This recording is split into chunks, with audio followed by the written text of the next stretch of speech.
Welcome, friend. If you're hearing this right now, you've made a choice. A choice to spend the next portion of your evening, your night, or perhaps these quiet early morning hours with me. And that choice itself is the perfect introduction to what we're going to explore together tonight. You've chosen to invest your time here, in this moment, listening to these words. And that investment is something we're going to honor fully as we journey through one of the most profound truths about wealth, life, and everything in between. Before we dive deep into tonight's topic, I want to tell you about something special we've built. A community, really. There's a Discord server that's become a home for people just like you. People who understand that true wealth isn't just about the numbers in a bank account. This server is where we gather to share insights about money, about rest, about building lives that actually matter. We do regular giveaways of money and sleep kits, things that can genuinely improve your nights and your financial foundation. But here's what makes it different.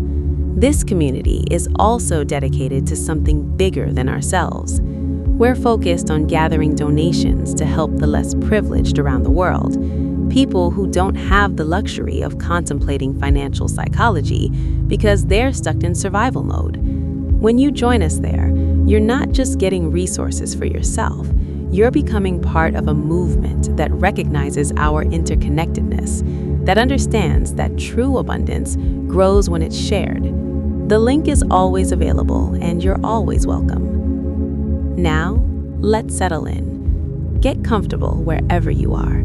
Adjust your pillow, pull your blanket up just right. Let your body sink a little deeper into whatever surface is supporting you right now. Tonight, we're going to explore something that sounds simple on the surface, but contains infinite depths. Time is the only currency you never earn back. You've probably heard variations of this idea before. Time is money. Don't waste time. Time is precious. But these phrases have become so commonplace that they've lost their weight, haven't they? They've become the verbal equivalent of elevator music, present but not really heard, existing in the background without demanding our attention. Tonight, we're going to strip away that familiarity and look at this truth with fresh eyes, like we're seeing it for the very first time. Think about every other form of currency you know. Money, obviously, is the big one. You can lose money and earn it back. You can squander a fortune and rebuild it from nothing. History is full of people who did exactly that. Relationships can be damaged and repaired. Reputations can be tarnished and restored. Health can decline and be recovered. Knowledge can be forgotten and relearned. But time is the exception to every rule of redemption we know. When 60 seconds pass, they're gone. Not misplaced, not temporarily unavailable. Gone. Vanished into a past that you can remember but never revisit except in your mind. Every moment you've ever lived now exists only as memory and consequence. The conversation you had with your grandmother 20 years ago lives now only in your recollection and in whatever ways it shaped you. The afternoon you spent watching clouds as a child is gone forever, preserved only in the neural patterns of your brain and perhaps in how it influenced your capacity for wonder. This isn't meant to be morbid. It's not meant to fill you with anxiety or regret. Actually, understanding this deeply is one of the most liberating realizations you can have, and we're going to explore exactly why that is as your breathing slows and your body prepares for rest. Let's start with something fundamental, the mathematics of time. You have 24 hours in a day. That's 1,440 minutes, 86,400 seconds. These numbers are the same for everyone. The billionaire and the person living paycheck to paycheck, the CEO and the janitor, the healthy and the ill. This is the only true equality the universe provides. Bezos doesn't get 25 hours. Gates doesn't get 90,000 seconds per day. Time is the great equalizer, the one resource distributed with perfect fairness. But here's where it gets interesting. While everyone gets the same amount of time, not everyone experiences time the same way. You know this from your own life. Remember when you were a child and summer vacation felt endless?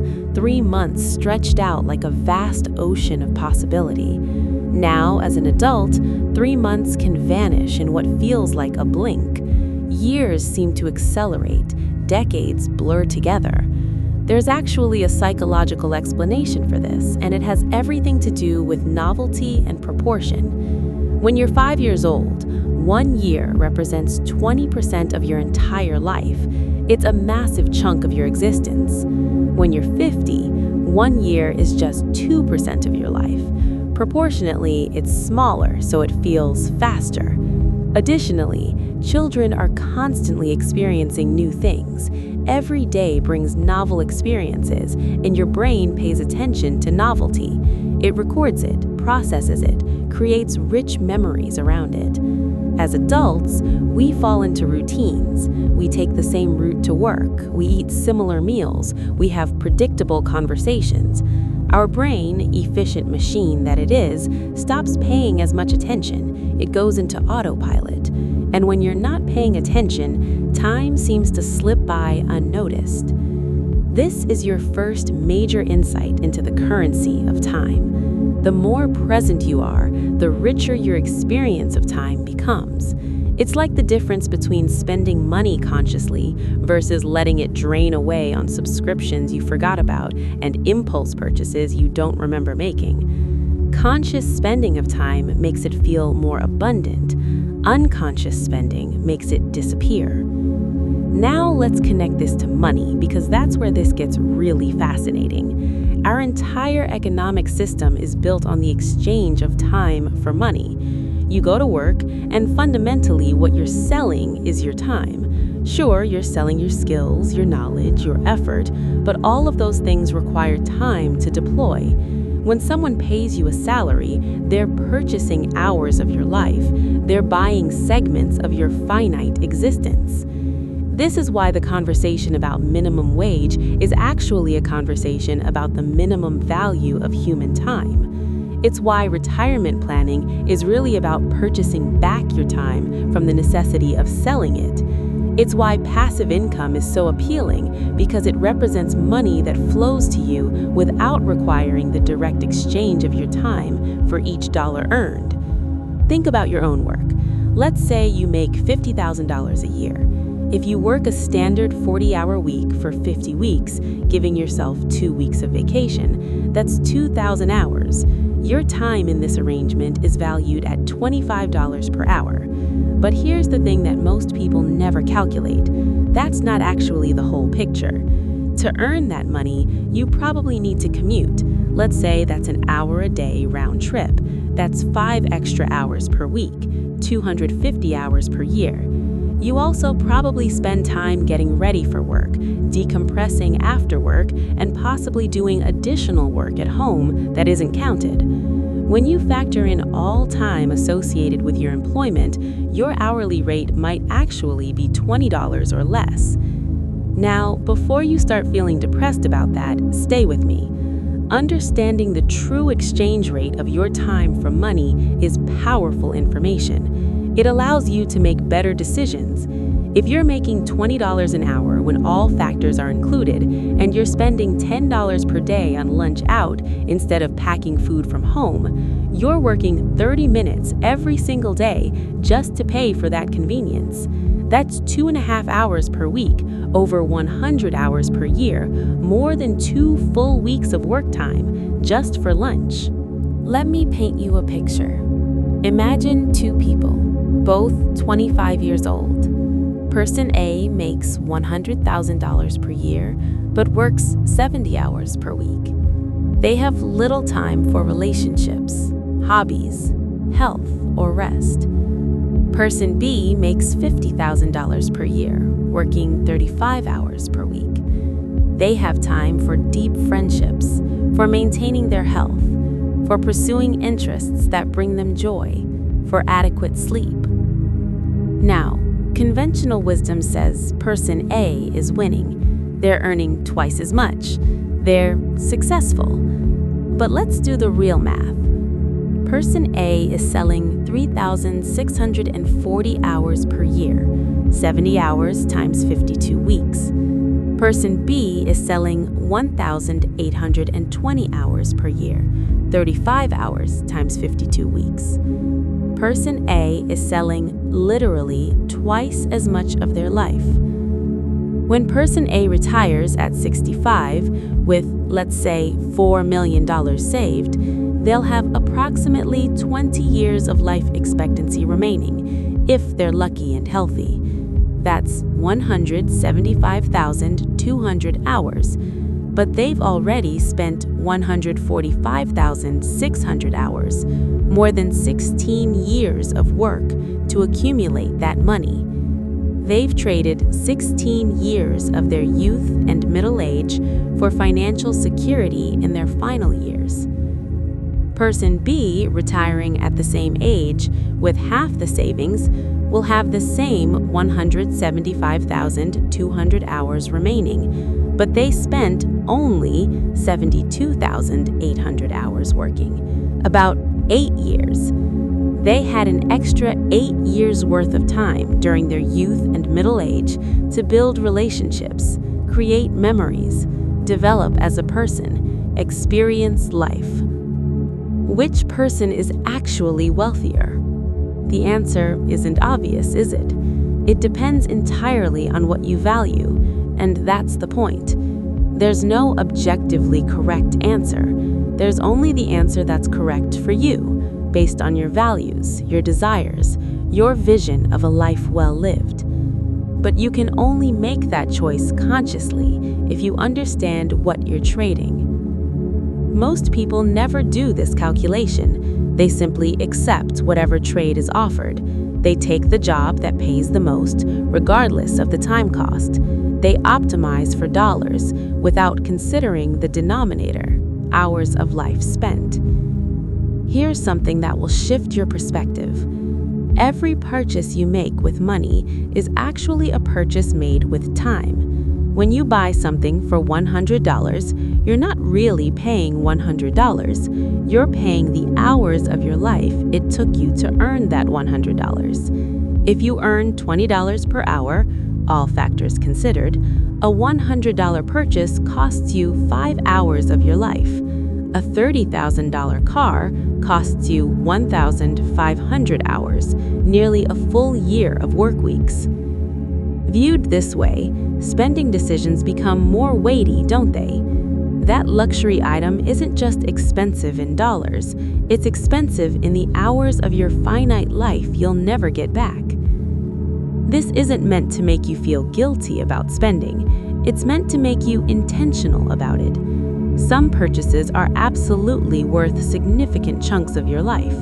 A home that provides stability and comfort for you and your family might represent years of work, but it's years well spent if it creates decades of security and happiness. Education that transforms your capabilities and opportunities might represent enormous time investment, both the time working to pay for it and the time spent learning, but it can be worth every hour if it expands what's possible for you.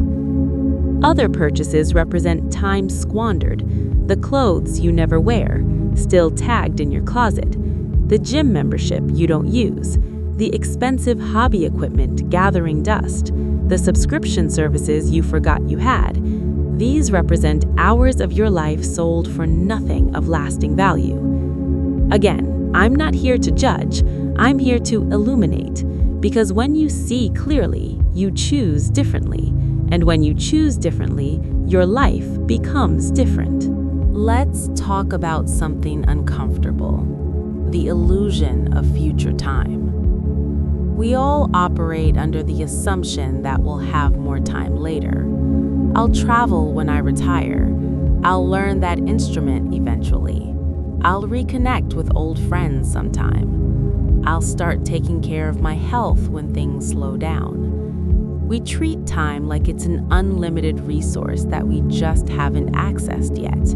like there's a warehouse full of hours waiting for us in the future. But this is demonstrably false. You don't know how much time you have. None of us do. Yes, actuarial tables can give averages, but you're not an average. You're a specific person with specific genetics, specific circumstances, specific luck, good or bad. You might have 60 years ahead of you or 60 days. The uncertainty is absolute. This sounds dark, but properly understood, it's liberating. When you stop assuming unlimited future time, you start making better choices about present time. You stop postponing the things that matter. You stop trading your health, your relationships, your joy today for a hypothetical tomorrow that may never come. There's a famous study where people in their 80s and 90s were asked about their biggest regrets. The researchers found common themes. Almost no one regretted the risks they took. They regretted the risks they didn't take. Almost no one regretted time spent with loved ones. They regretted time they didn't spend with them. Almost no one regretted pursuing their passions, even when those passions didn't lead to conventional success. They regretted the passions they abandoned for safety or approval. The pattern is clear. People's deepest regrets are about time not spent, chances not taken, words not said. They're regrets about misunderstanding the currency of time, about treating it as infinite when it's deeply finite, about trading it for things that ultimately didn't matter instead of investing it in things that did. Now, here's where this gets really practical. How do you actually apply this understanding? How do you start treating time as the precious, non-renewable currency it is without becoming paralyzed by the weight of every decision? It starts with awareness. Just like tracking your spending reveals patterns in your financial life, tracking your time reveals patterns in how you're investing your life. For 1 week, just 7 days, note how you spend your time. Not obsessively, not judgmentally, just observationally. How many hours at work? How many commuting? How many on your phone? How many sleeping? How many with people you love? How many on activities that genuinely feed your soul versus activities you do out of habit or obligation? Most people who do this exercise are shocked by what they discover. They'll say things like, I had no idea I spent 3 hours a day on my phone, or I spent more time watching TV than talking to my partner, or I claimed I didn't have time to exercise, but I somehow had time to scroll through social media for an hour every evening. The revelation isn't meant to shame you, it's meant to create choice. Because once you see how you're actually spending your time, you can decide if that aligns with what you claim to value. And if it doesn't, you can change it. Let me give you a framework. Imagine your time divided into 4 categories: investment time, maintenance time, consumption time, and waste time. Investment time is time spent on activities that build future value, learning new skills, building relationships, creating things, exercising, reading, meaningful work that advances your capabilities or career, planning and strategizing. This is time that pays dividends. Every hour invested creates returns that compound over time. Maintenance time is time spent on necessary activities that keep your life functional. Sleeping, basic hygiene, cooking, cleaning, commuting, unfortunately, necessary administrative tasks, routine work that maintains income. This time doesn't build value, but it prevents decay. It's the price of admission to life. Consumption time is time spent on activities that are enjoyable in the moment, but don't build lasting value or maintain necessary functions. Entertainment, leisure, relaxation, hobbies pursued purely for enjoyment, socializing for fun rather than deep connection. This isn't wasteful. Rest and pleasure have real value for your well-being and happiness, but it's consumed in the moment, like eating a delicious meal. It nourishes you, but it doesn't create lasting assets. Waste time is time that neither creates value, maintains functionality, nor provides genuine enjoyment. Mindless scrolling, bad television you're not even enjoying but watching out of habit, procrastination activities, rumination and worry that solve nothing, grudges and resentments that change nothing, activities you do because you think you should but actually resent. Everyone's life contains all four categories. The goal isn't to eliminate consumption and maintenance time to maximize investment. That would lead to burnout and joylessness. The goal is to be intentional about the proportions and to minimize waste. Most people, when they actually track their time, discover that waste occupies far more space than they realized. And here's the thing about waste time. It's different from rest. Rest rejuvenates you. Waste just leaves you feeling empty and vaguely guilty. You know the difference. The hour you spent reading a novel you love is consumption time. It nourishes your soul even if it doesn't build skills. The hour you spent doom scrolling news and social media until you felt anxious and depleted is waste. It neither built anything nor replenished you. When you reduce waste, you suddenly have more time available. Not because you've created new hours, that's impossible, but because you've stopped pouring your existing hours down a drain that returns nothing. Let's connect this back to money because the parallel is exact. In financial terms, investment spending builds assets. Maintenance spending keeps your life functional. Consumption spending provides joy and experiences. Waste spending is money spent on things you don't use, don't value, and don't enjoy, things that provide no return whatsoever. The path to financial health is maximizing investment, optimizing maintenance for efficiency, enjoying consumption consciously, and eliminating waste. The path to temporal health, to a life well lived, is identical. Same principles, different resource. Here's something most people never consider. The exchange rate between time and money isn't fixed. It varies based on how you use both. Let me explain. If you spend an hour of your time earning $20 and then spend that $20 on something that brings you 10 hours of joy or saves you 5 hours of future time, you've effectively multiplied the value of that hour. Conversely, if you spend an hour earning $20 and then waste that $20 on something that provides no value, you've destroyed that hour of your life. It's gone, and there's nothing to show for it. This is why mindful spending is actually about honoring your time. When you waste money, you're really wasting the life you spent earning it. When you invest money wisely in experiences that matter, in tools that expand your capabilities, in necessities that support your well-being, you're honoring the time you traded for it.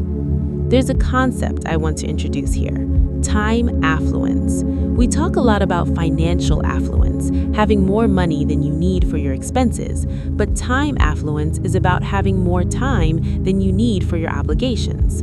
It's about having discretionary time the way wealthy people have discretionary income. Time affluence is actually more predictive of life satisfaction than financial affluence, according to research. People who feel they have enough time are happier than people who feel rushed and pressured, even if the rushed people have more money. Think about that. Having enough time makes you happier than having enough money. This might seem counterintuitive in our culture that glorifies busyness, that treats exhaustion as a status symbol, that measures worth by how packed your calendar is. But it's true. The research is clear. Time pressure is one of the most significant sources of stress and unhappiness in modern life. So how do you cultivate time affluence? Counterintuitively, it's often not about doing less, it's about doing things differently. It's about removing friction and waste from your days. It's about setting boundaries around your time. It's about being selective about commitments. It's about becoming comfortable with missing out on things that don't align with your values. This is hard in a culture that treats yes as the default and no as selfish, but every yes to something is a no to something else. When you say yes to that committee you don't care about, you're saying no to time with your family. When you say yes to that extra project at work, you're saying no to rest or learning or creative pursuits. Every commitment has an opportunity cost, and that cost is always paid in time. Learning to say no is learning to value your time. It's learning to protect the only truly non-renewable resource you have. And paradoxically, learning to say no makes you more effective at the things you say yes to, because you're no longer spread thin across a dozen competing priorities. Let me tell you about the concept of time debt. We all know what financial debt is, owing money you'll have to pay back with interest. Time debt is similar. It's commitments you've made that will require time payback. Every obligation on your calendar is time debt. Every unfinished project is time debt. Every maintenance task you've been putting off is accumulating time debt with interest, because the longer you wait, the more time it will eventually require. Just like with financial debt, some time debt is necessary and worthwhile. A mortgage is debt, but it's debt that provides a home. Similarly, raising children is massive time debt. They require enormous amounts of your time. But for most people, it's debt that provides profound meaning and satisfaction. The problem comes with bad time debt, commitments you made without thinking, obligations you said yes to out of guilt or social pressure, projects you started but don't care about finishing. These drain your time without providing commensurate value, just like high-interest consumer debt drains your money. Periodically auditing your time debt is crucial. Look at all your recurring commitments. Ask yourself, if I weren't already committed to this, would I choose to commit to it now? If the answer is no, that's time debt you should work to discharge. Yes, there will be short-term discomfort in backing out or declining to continue, but the long-term relief of having that time back is worth it. Now let's talk about something that might make you uncomfortable: the mortality equation. If you're 30 years old and live to 80, you have 50 years left. That sounds like a lot, right? But break it down. That's 2,600 weeks. Visualize 2,600 dots on a page. Each dot is a week of your life. How many of those weeks will you remember? How many will be truly distinctive? How many will be week number 1,847 that feels identical to week number 1,846? Our lives are shorter than we imagine when we measure them in meaningful units. Sure, 50 years sounds fast, but 2,600 weeks feels more finite. And when you realize that many of those weeks will be consumed by routine, by obligation, by sleep, which is necessary but unconscious, the number of truly lived weeks shrinks further. This isn't depressing, it's clarifying. When you grasp the finitude of your time in concrete terms, you make better choices about how to spend it. You become more selective, more intentional, more present. There's a practice I want to suggest, though it might feel morbid at first. Calculate your remaining weeks. If you're 40 and expect to live to 85, you have roughly 2,340 weeks left. Create a visual representation of this, a grid of 2,340 squares. Each week, mark off one square. Watch your remaining time become visible and finite. People who do this report that it changes their relationship with time profoundly. That deadline they were stressing about suddenly seems less important. That grudge they've been holding feels like a waste of precious squares. That trip they've been postponing becomes urgent. That conversation they've been avoiding becomes necessary. When your remaining time is abstract, it's easy to waste. When it's concrete, when you can see it decreasing square by square, you treat it as the precious resource it is. Let's discuss something that's become a major time thief in modern life: the attention economy. Every app on your phone, every website you visit, every advertisement you see is designed by highly paid experts to capture and hold your attention. Your attention is their revenue stream. The longer they keep you engaged, the more money they make. This creates a fundamental conflict of interest. These platforms profit when you spend time on them. You benefit when you spend time on things that actually serve your life and goals. These interests are almost never aligned. Think about how much of your life has been consumed by engineered addiction: the infinite scroll, designed to prevent stopping points; the autoplay feature, designed to remove the decision to watch another video; the notification badge, designed to trigger compulsion; the algorithm, designed to show you exactly what will keep you engaged, whether or not it's good for you. This isn't conspiracy theory. This is documented business model. Your time is being harvested at industrial scale, and unlike money, which you can see leaving your bank account, time drains invisibly. You check your phone just for a minute and emerge 30 minutes later not quite sure where the time went. The solution isn't to abandon all technology. That's neither realistic nor necessary. The solution is to retake control, to make conscious choices about which technologies serve you and which ones you serve, to set boundaries, to turn off notifications, to delete apps that consume more time than they provide value, to create friction between impulse and action. Every minute you reclaim from engineered distraction is a minute you can invest in something that actually matters to you. It's a minute of your finite life returned to your control. Here's a thought experiment. Imagine you had $86,400 in a bank account. Every day, the account is refilled to $86,400, but any amount you didn't spend from the previous day is lost. You can't save it or roll it over. Use it or lose it. What would you do? You'd probably make sure to spend every dollar every day on things that mattered to you, right? You'd be very conscious and intentional about your spending. You do have exactly this account.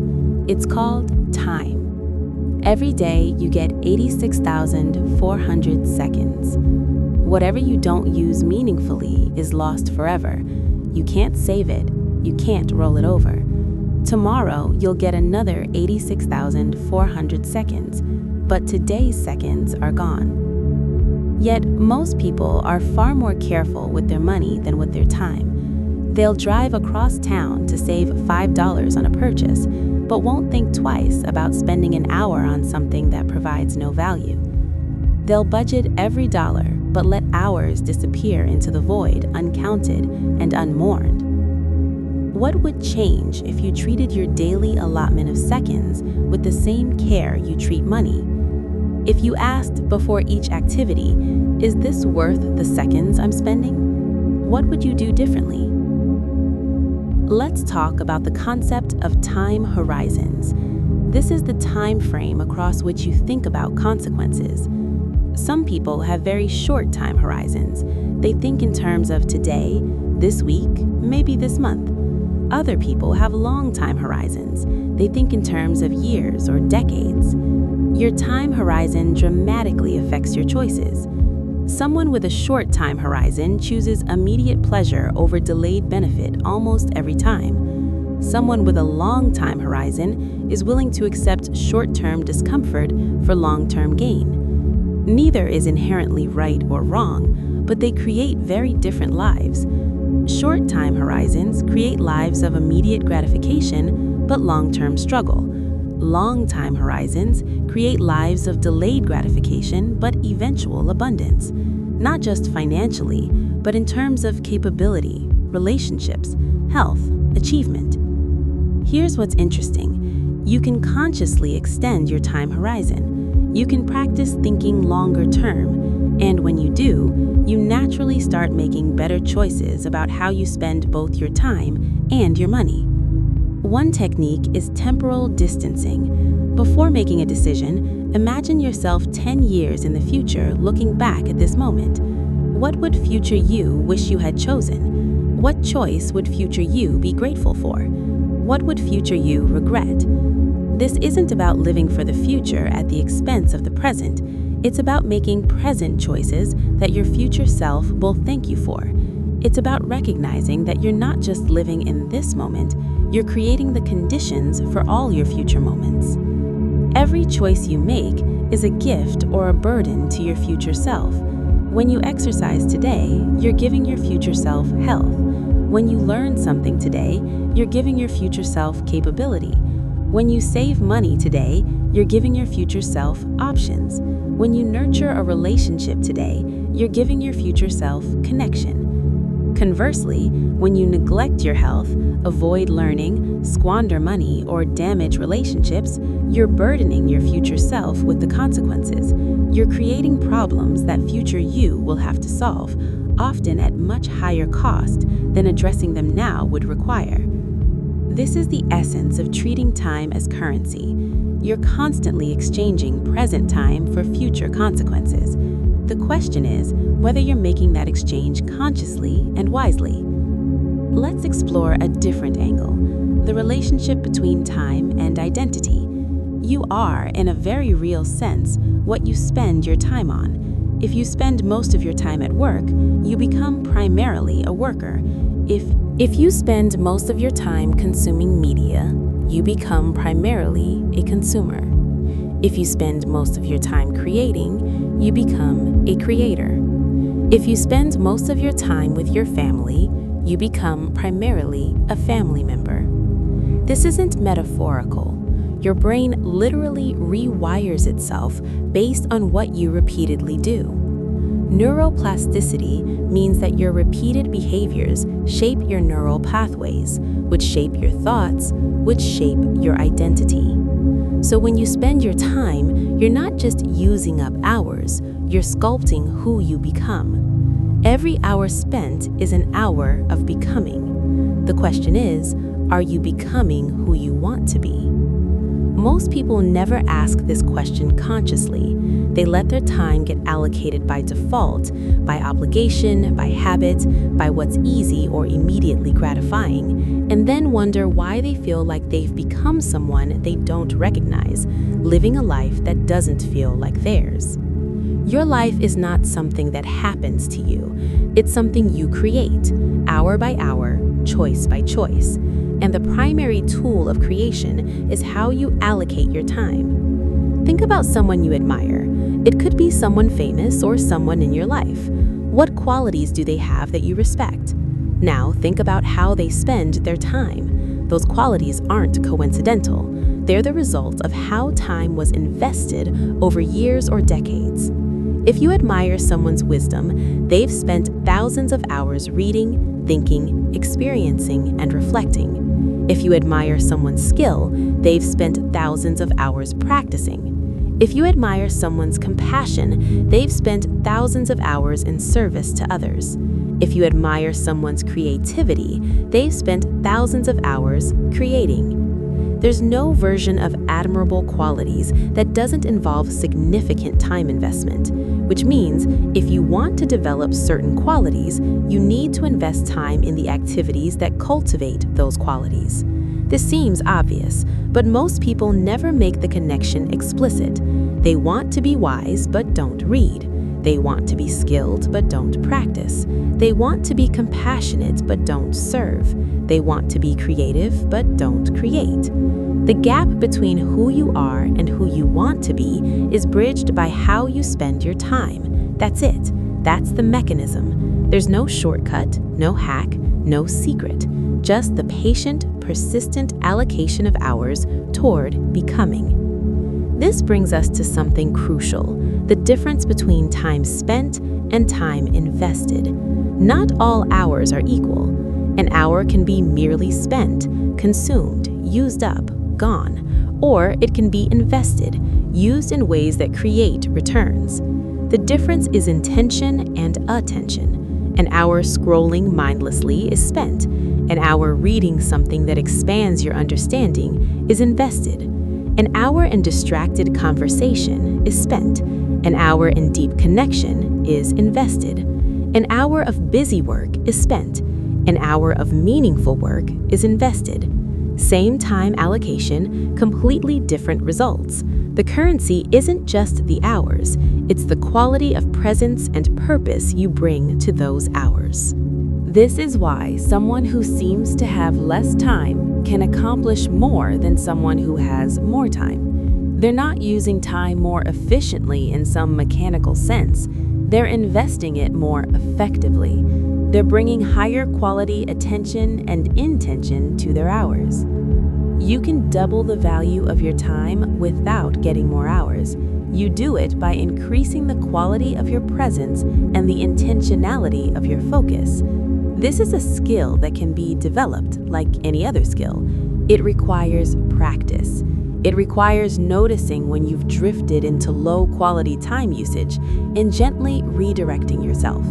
It requires being honest about the difference between what you claim to value and what you actually spend time on. Here's a diagnostic question. If someone followed you around for a week and observed how you spent your time, what would they conclude that you value? Not what you say you value, but what you actually value, based on the evidence of your time allocation. For most people, there's a gap between stated values and revealed values. They say family is most important, but spend most of their discretionary time on work or entertainment. They say health matters, but spend minimal time on exercise or sleep. They say learning and growth are priorities, but spend no time reading or developing new skills. This gap isn't hypocrisy, it's unconsciousness. It's the result of never systematically examining the difference between what you claim to value and what you actually invest time in. Closing this gap is one of the most powerful things you can do for your sense of integrity and life satisfaction. Let's talk about the concept of time poverty versus time affluence in more depth.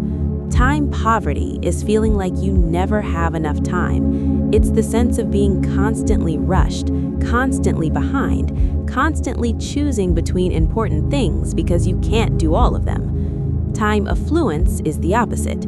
It's feeling like you have enough time for what matters.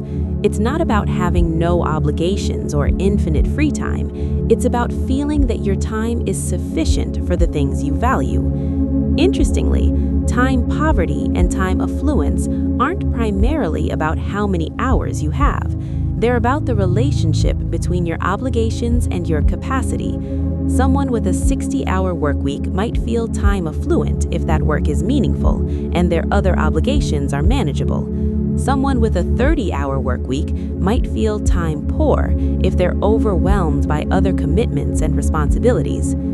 This means you can increase your sense of time affluence either by increasing capacity, getting more efficient, setting better boundaries, saying no more often, or by decreasing obligations, simplifying your life, reducing commitments, letting go of shoulds. Most people only think about the first approach, but the second is often more powerful. Every obligation you release is time reclaimed. Every commitment you decline is space created. Every expectation you drop is pressure relieved. The path to time affluence isn't just about managing your time better, it's about managing your life to require less time management. This is countercultural. We're taught that more is better, that full is successful, that busy is important. But the wisest people throughout history have understood that there's profound value in emptiness, in space, in margin. A calendar full of commitments leaves no room for spontaneity, for following inspiration, for responding to unexpected opportunities or needs. Think about your phone storage. When it's completely full, your phone stops working well. It slows down. It can't update. It can't save new photos or videos. It needs space to function optimally. Your life is the same. You need temporal space to function optimally. When every hour is scheduled, you lose the capacity to respond, to adapt, to live. Building margin into your life, intentional, protected, empty time, isn't lazy or wasteful. It's essential for resilience, creativity, and well-being. It's the breathing room that makes life livable rather than just survivable. Let me share something about the relationship between time and meaning. Meaning is often found not in moments of pleasure or achievement, but in moments of presence. The times you remember most vividly, the times that feel most significant, are often times when you were fully present, fully engaged, fully alive in the moment. Think about your own peak memories.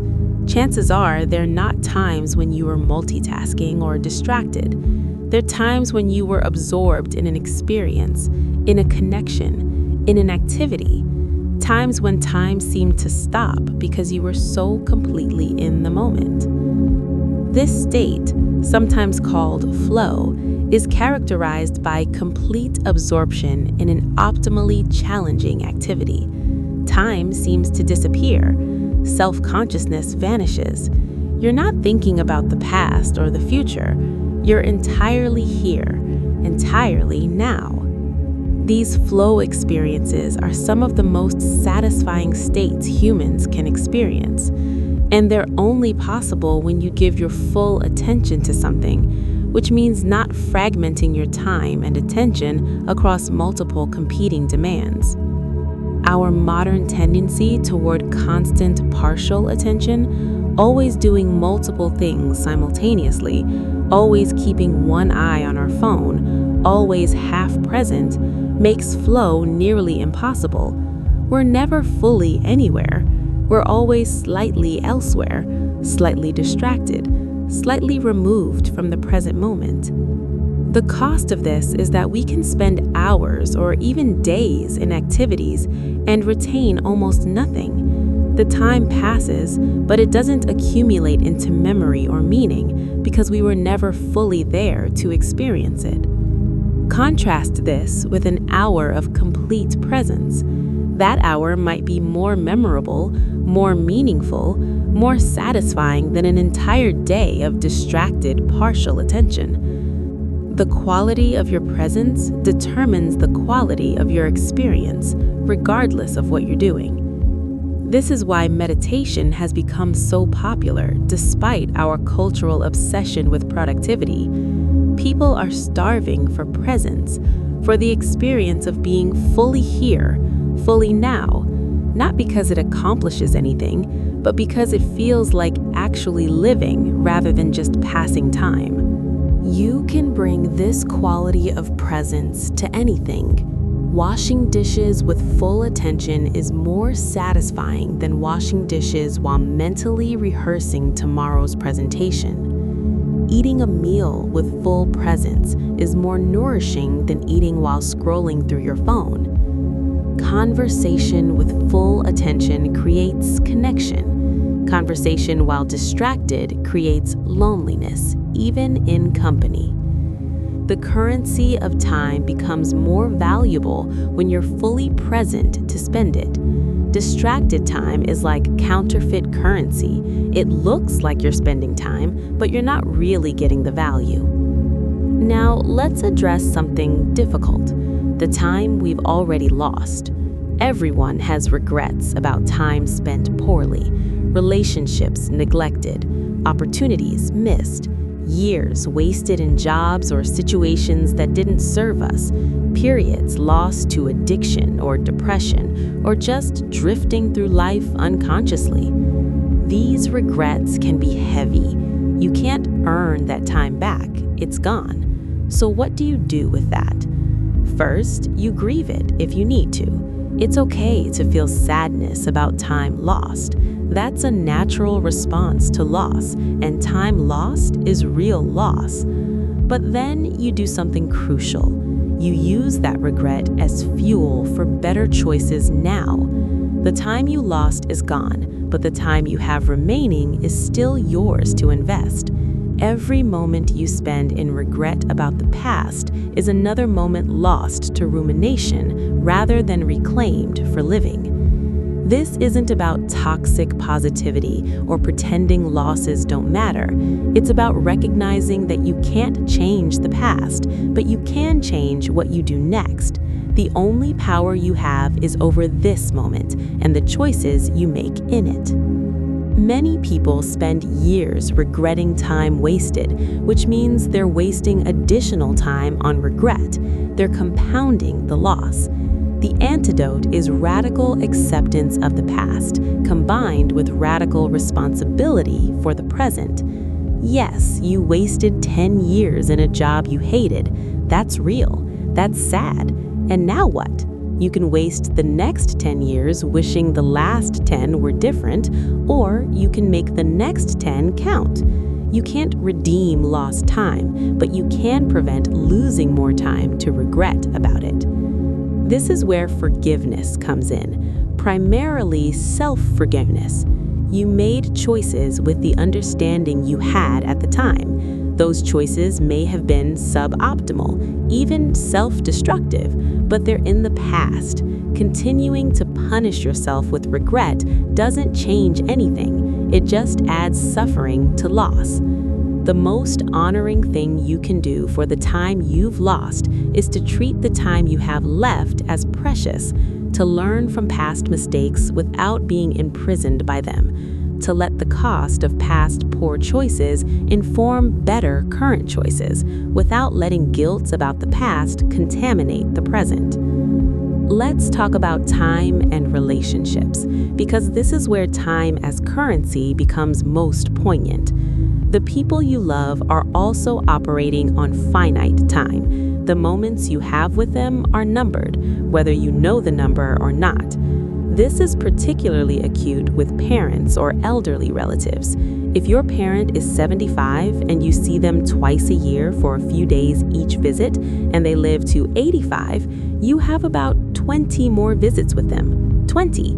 You could count them on your fingers and toes. When you frame it that way, how important does that work deadline seem? How necessary is that grudge you've been holding? With children, it's different, but equally poignant. You have about 940 Saturdays between a child's birth and their 18th birthday. Fewer than 1,000 mornings of them padding into your room. Fewer than 1,000 bedtime stories. The days are long, but the years are short, as the saying goes. When you grasp this, really grasp it viscerally, your choices change. You become more present. You become less willing to trade relationship time for other things. You become aware that every interaction is both ordinary and precious, because you don't know which one will be the last. This applies to friendships too. How many times will you see your best friend from college? If you live in different cities and get together once a year, and you have 40 years left of able-bodied life, that's 40 times, 40 conversations. That friendship that feels permanent is actually built on a finite number of interactions, most of which have probably already happened. Understanding time as finite currency in relationships creates urgency, but the right kind of urgency. Not the frantic urgency of rushing, but the focused urgency of choosing connection when it's available, of not postponing important conversations, of not letting petty disagreements consume precious, finite time together. It also highlights the cost of holding grudges. If you have 20 visits left with your parent and you're not speaking to them over something that happened years ago, you're choosing to lose those 20 visits. That's the real cost. Not the principle you're standing on, but the actual time together that you'll never get back. This doesn't mean you should accept mistreatment or abandon boundaries. It means being clear-eyed about what you're trading when you cut someone out of your life or stay in conflict. Sometimes that trade is worth it. Sometimes the relationship is actively harmful, and consuming it is the right choice for your well-being. But make that choice consciously, understanding what you're actually exchanging. Let's explore time and work from a different angle. Most people spend the majority of their waking adult life working. If you work from 25 to 65 at 40 hours per week for 50 weeks per year, that's 80,000 hours. 80,000 hours of your life. The question isn't whether to work. Most of us need to earn money to survive. The question is, what kind of work deserves 80,000 hours of your one finite life? Work that you actively hate is a tragedy. It's trading your life for money in the most direct and painful way. 40 hours every week feeling miserable, stressed, undervalued, or unfulfilled adds up to decades of suffering. The money may be necessary, but if there's any way to change the work or find different work, the improvement in life quality is incalculable. Work that you tolerate but don't enjoy is better, but still costly. You're not suffering, but you're not flourishing either. You're in neutral. And neutral, sustained over 80,000 hours, is a significant loss of potential vitality and meaning. Work that you find meaningful, even when it's hard, transforms the equation. Now those 80,000 hours aren't just traded for money, they're invested in something you care about. They contribute to your sense of purpose and identity. The time isn't lost, it's used. This is why career choice is actually a life choice. It's not just about salary or status, it's about what you're going to do with a huge percentage of your finite time on Earth. Optimizing purely for money without considering meaning and satisfaction is optimizing for the wrong variable. That said, money does matter because money buys options. Money can buy back some time, paying for services that save you hours, buying better tools that make work more efficient, eventually buying financial independence that frees you from having to work at all. The optimal strategy varies by person, but generally it involves some balance. Earning enough to live comfortably and save for future time freedom, while not sacrificing so much time or well-being in the present that you're miserable. Finding work that's meaningful enough that the hours don't feel purely traded for dollars, but compensated well enough that you're building toward future options. There's no universal right answer, but there are wrong answers. Work that makes you chronically miserable for insufficient compensation is wrong. Work that pays well but requires you to abandon all your values is wrong. Work that consumes so much time that you have nothing left for the rest of your life is wrong, regardless of pay. The right answer is the one that optimizes across multiple dimensions: meaning, compensation, time requirement, alignment with values, opportunity for growth, quality of daily experience. Most people optimize for just one or two of these and wonder why they're unsatisfied despite success on the dimensions they optimized for. Let's talk about something that might seem mundane but is actually critical: sleep. Adults need roughly 7 to 9 hours of sleep per night. Let's say 8 as an average. That's 2,920 hours per year. That's a third of your life spent unconscious. Many people resent this. They see sleep as wasted time, as time that could be better spent being productive or having experiences. They try to minimize sleep, to get by on less, to make up for it on weekends. This is a catastrophic misunderstanding of sleep's value. Sleep isn't wasted time, it's investment time. Every hour of good sleep returns dividends in the form of better cognitive function, better emotional regulation, better physical health, better decision-making, better creativity. Sleep-deprived, you're less efficient, less effective, less present, less capable. You may have more waking hours, but the quality of those hours is so degraded that the total value is lower. Someone who sleeps 8 hours and is fully functional for their 16 waking hours gets more done and experiences higher quality life than someone who sleeps 6 hours and staggers through 18 hours at diminished capacity. This is another example of the quality versus quantity principle. The number of hours isn't the only variable. The quality of those hours, your presence, your capacity, your clarity, determines their actual value. Protecting your sleep is protecting your waking life. It's investing 8 hours to get better returns on the other 16. It's not optional if you want to fully spend the currency of your waking time. Now let's discuss something that creates enormous time waste: decision fatigue and mental clutter. Every day you make thousands of decisions, from what to wear, to what to eat, to how to respond to an email. Each decision requires mental energy. The more decisions you have to make, the more your decision-making capability deteriorates throughout the day. This is why routines are so powerful. When you routinize decisions that don't really matter, you free up decision-making capacity for things that do matter. Steve Jobs wore the same outfit every day, not because he couldn't afford variety, but because he didn't want to waste decision-making energy on clothing when he had important decisions to make about Apple. You don't have to go that far, but the principle applies. The fewer trivial decisions you have to make, the more capacity you have for important ones.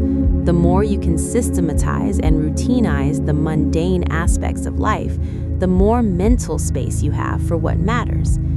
This extends to physical and digital clutter. Every item you own requires some amount of attention and maintenance. Every file on your computer requires some cognitive load when you see it. Every unfinished project or obligation occupies mental space, even when you're not actively working on it. Simplifying your environment, owning fewer things, maintaining less complexity, completing or abandoning projects rather than leaving them in perpetual half-finished states, frees up mental and temporal resources. It's not minimalism for its own sake. It's minimalism as a strategy for maximizing available capacity for what matters. Let's talk about the concept of time arbitrage. In financial terms, arbitrage is profiting from price differences in different markets. Time arbitrage is getting more value from your time by using it strategically. For example, you could spend an hour making dinner from scratch, or you could spend 15 minutes preparing something simple and spend the saved 45 minutes on something more valuable to you. If cooking is something you love and find meaningful, spending the hour is great. If it's just a chore and you could spend that time with your kids or on a hobby you love, the 45 minutes saved is arbitrage. You've gotten more value for your time. Similarly, you could spend an hour doing taxes yourself, or you could pay someone $100 to do them and spend that hour earning $200, if that's an option for you, netting $100 and reclaiming the hour. That's time arbitrage. This isn't about never doing things yourself. It's about being strategic. If you make $25 an hour and you can pay someone $15 an hour to do something you don't enjoy, that's often worth it if you can use your freed time productively or on things you value more. You're literally buying back your time at a discount. Of course, this requires having some discretionary income, but even on tight budgets, there are time arbitrage opportunities. Batch cooking on Sunday to save time during the week, living closer to work to reduce commute time, saying no to low-value commitments to have time for high-value activities. The key is recognizing that time has value, real, concrete value, and making strategic choices about where to invest it, where to buy it back, and where to protect it. Now, here's something that creates enormous time loss: the sunk cost fallacy as applied to time. You know the financial version. You've invested money in something that's not working, and you continue investing because you've already put so much in that you can't give up now. But this is irrational. The money already spent is gone. The only question is whether additional investment is worthwhile based on likely future returns. The same thing happens with time. You've invested years in a career path that's not working for you, but you continue because you've already spent so much time on it. You've been in a relationship for a decade that's unfulfilling, but you stay because you've already invested so much time. But that time is gone. Spending more time won't recover the time already spent. The only question is this the best use of your future time? This is incredibly hard emotionally. Admitting that time was poorly invested feels like failure. Changing course feels like waste. But continuing to invest time in something that doesn't serve you just because you've already invested time is compounding the loss. The courage to cut your losses, to say, I spent 10 years on this and it's not right for me, so I'm changing direction, is the courage to stop throwing good time after bad. It's not failure, it's learning, it's adapting, it's refusing to let past mistakes dictate future choices. This applies to everything: careers, relationships, projects, goals, habits. Just because you've always done something doesn't mean you must continue. Just because you've invested significant time doesn't mean you should invest more. The past is gone. The only question is what to do with the time you have now. Let me tell you about the concept of time leverage. This is using your time in ways that create ongoing value beyond the initial time investment. Writing a book takes significant time, but once written, it can impact thousands or millions of people over decades without requiring additional time from you. Building a system or process at work takes time initially, but once built, it saves time repeatedly. Teaching someone to do something takes more time than doing it yourself once, but if it's something that needs doing repeatedly, teaching them creates time leverage. Your initial time investment pays off over and over. Creating any kind of asset, a skill, a system, a relationship, a piece of content, is time leverage. The time invested continues to provide returns long after the investment is made. Contrast this with time spent on things that provide value only in the moment. Watching a movie provides enjoyment for 2 hours, then it's over. The value doesn't compound or continue. That's fine for entertainment and rest, but if most of your time is spent this way, you're not building anything, you're not creating leverage. The wealthiest people in terms of time are those who've created significant time leverage. They've built systems, teams, assets, skills, and processes that continue to generate value without requiring their constant direct time input. This frees their time for other uses while continuing to reap benefits from past time investments. You can create time leverage even on a small scale, automating recurring tasks, building templates for things you do repeatedly, teaching your kids life skills so they can do things themselves, creating processes at work that make recurring projects faster. Any way you can spend time once to save time many times is time leverage. Let's explore time and creativity. Creative work, whether artistic, intellectual, or innovative, requires a specific kind of time. Not just any hours, but quality hours with the mental space for exploration, experimentation, and insight. Creativity can't be rushed. Ideas need time to percolate. Insights emerge from space and wandering, not from forcing. This is why the best ideas often come in the shower or on a walk, not while you're actively trying to have them. If your life is so packed that you never have unstructured time, you're severely limiting your creative capacity. Creativity requires margin. It requires boredom. It requires time when your mind isn't occupied with tasks or entertainment and is free to make unexpected connections. This is one of the hidden costs of constant stimulation and packed schedules. You lose the space where creativity lives. Everything becomes reactive, responding to emails, handling tasks, consuming content. Nothing is generative. Building in time for wandering, literal walks with no destination, or metaphorical mental wandering with no specific goal isn't wasteful, it's essential for creativity, insight, and mental health. Some of your most valuable time is time that looks like doing nothing, but is actually allowing your mind to do its important background work. Many of history's greatest insights came during sabbaticals, walks, or periods of enforced rest. Not during periods of intense, focused work, but during the spaces between work where the mind was free to roam.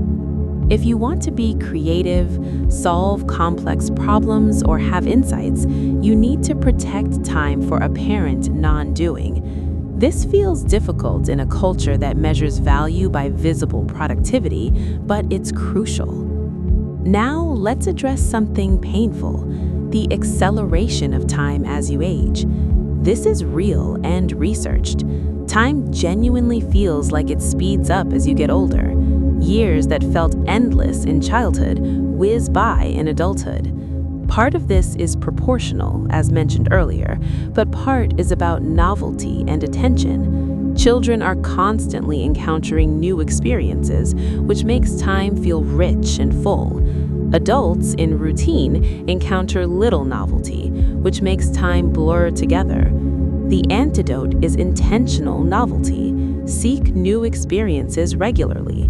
They don't have to be big: a new route for your walk, a new recipe, a new type of music, a conversation with someone you don't usually talk to. Novelty breaks up the routine and makes time feel more expansive. This is also why travel is so powerful.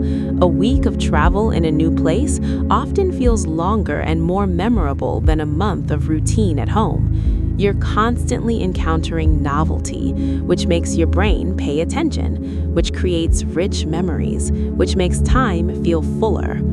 You can't travel constantly, but you can cultivate novelty in everyday life.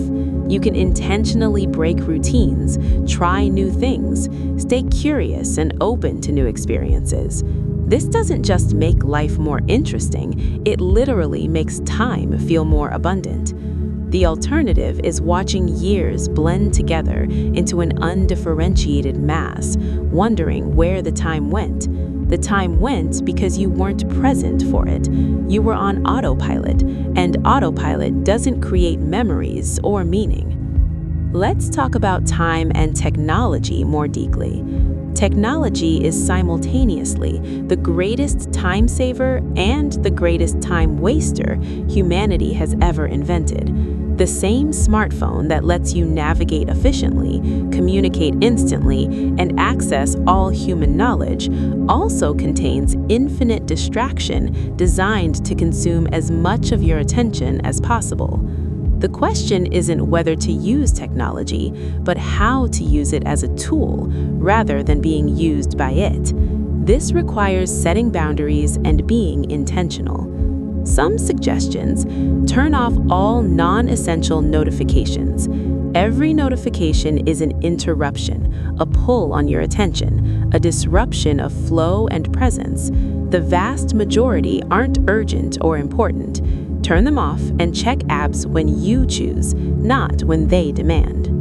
Set specific times for email and social media rather than checking constantly. Each check is a context switch that costs time and mental energy. Batching these activities into specific windows is far more efficient and less disruptive. Remove time-wasting apps from your phone, or at least move them off the home screen. create friction between impulse and action, make it slightly harder to access the apps that tend to consume time unconsciously. Use website blockers during focused work time, make it impossible to access distracting sites when you need to concentrate. These all sound like small things, but they're not. They're the difference between controlling your time and having it controlled by algorithms designed to maximize your engagement for someone else's profit.